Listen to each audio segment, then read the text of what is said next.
desembargador, relator João Domingos Pupi, receba meus sinceros cumprimentos.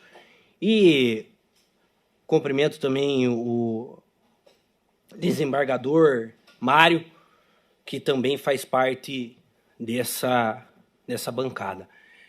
Excelências, o que acontece aqui? Hoje nós temos um habeas corpus que exclusivamente vem tratar de lesões perpetradas pelos policiais militares.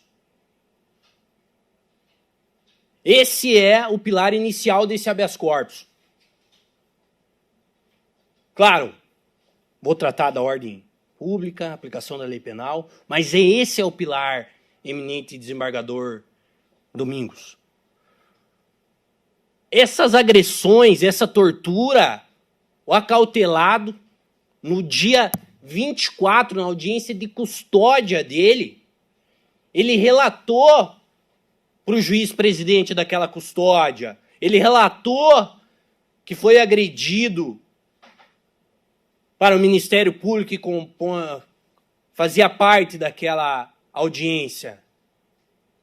No primeiro momento, eminente desembargador Domingos, ele é preso e ele já fala, e eu vou abrir aspas aqui para dizer, e eu trago no movimento desse habeas corpus 1.4 a custódia dele. Primeiro, ele relata que deixaram sua filha pelada, de 3 anos de idade, e começaram a colocar o cachorro na cara dela. Segundo, ele relata que, sobre as agressões que lesionaram o ombro dele, e ele se sentia com o ombro deslocado. E ele ainda roga naquela custódia, eu preciso de remédios, eu preciso que eu vá ao médico, porque me lesionaram. Em um ponto específico, doutor desembargador Pupi, ele diz, eu conheço um dos policiais que me lesionaram, porque eles já me prenderam outra vez. É um policial da Rotan. Então ele é específico, o desembargador, dizendo até o policial que agrediu ele. E agora, pensamos, isso é subjetividade. Qualquer paciente acautelado pode vir e falar que é policial agrediu ele. 19 dias depois, desembargador Pupi, vem o laudo de constatação de lesões corporais, vem no dia 13/3, 19 dias após a custódia.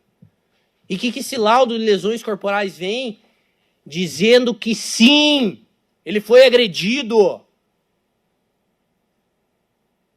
Ele foi agredido, sim. O laudo objetivo dizendo foi agredido o desembargador Pupi. E aí nós temos duas agressões, desembargador.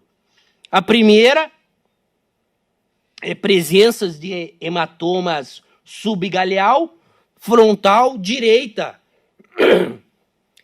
Então tem lesões da parte direita da cabeça. Essas lesões são aqueles vulgos galos na cabeça. E a segunda lesão que vem no laudo de lesões corporais são escoriações na região de flanco direita, no abdômen, na parte direita. Então ele teve agressões na cabeça, teve agressões no abdômen, e isso não é papo furado de advogado. Isso daqui é um laudo objetivo, dizendo que ele foi lesionado, o desembargador Pupi.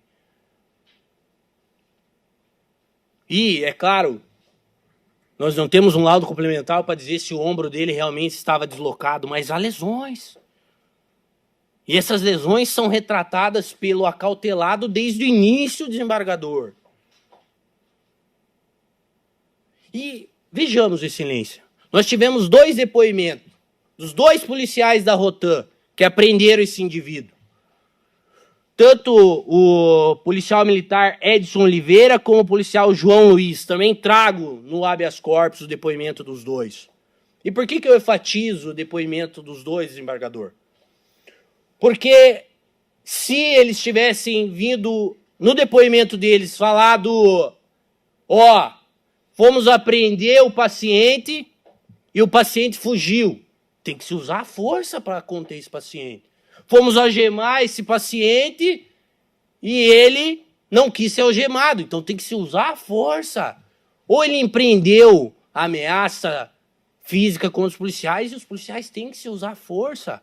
No caso concreto, esses 2 policiais militares, presidente e desembargador Pupi, nada relatam de fuga.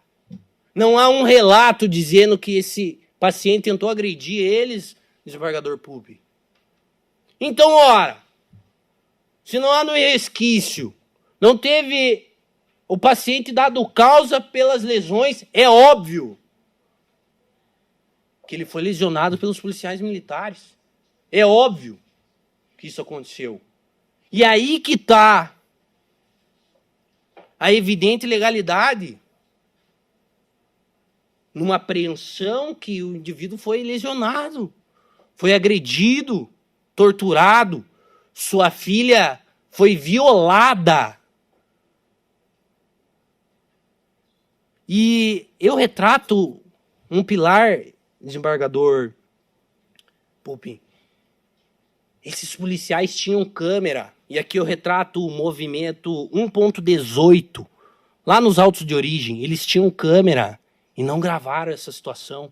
E por que eu sei que eles tinham câmera?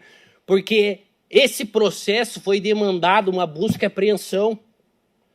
E até há outro habeas corpus nessa Casa de Justiça, salvo engano, de relatoria de Vossa Excelência, também, para tratar que o local da droga foi em local diverso, Excelência.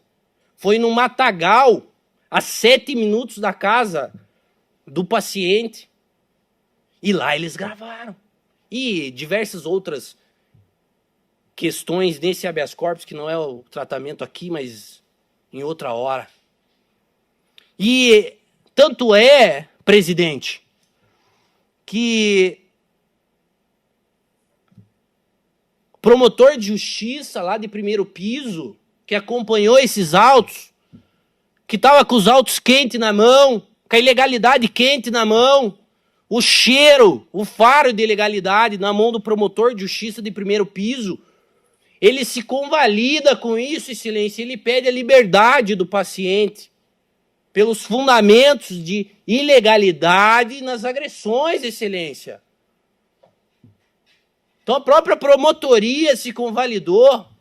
E eu abro aspas também para retratar uma fundamentação da promotoria brilhante sobre a aplicação da lei penal e a conveniência da instrução criminal. Ele diz assim, ó, no caso em tela, não há que indique que a instrução processual será comprometida com a concessão da liberdade do paciente. Tampouco há dados concretos que indiquem que o requerente Wesley ser solto frustrará aos fins de aplicação da lei penal. Presumir que solto fugirá ou voltará ao tráfico de drogas é fundamentar a prisão preventiva em premissas futurísticas, sem apego à realidade dos fatos. Ora, Excelência, ora, desembargador Pupi, a promotoria de primeiro piso, além de se convalidar com as agressões, dizer que há ilicitude nas agressões, ela mesma se fundamenta, dizendo que se afasta a aplicação da lei penal, a ordem pública e a conveniência da instrução criminal. Excelências, é evidente, e a defesa não vem fugir também do tema que o acautelado teve um passado, só que esse passado não é o mesmo de hoje. E vamos se julgar o presente. E o presente mostra aqui que houve sim ilegalidades, confirmado pelo laudo de lesões corporais. O indivíduo foi agredido, sim. Foi coagido, sim. E desde o primeiro momento que ele teve voz, que foi na custódia, ele relatou essas questões.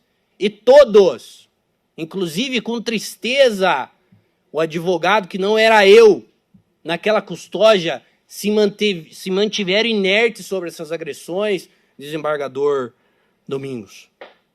Então a defesa, com mais abastado respeito, encerra essa fala, roga a liberdade, ainda que provisória.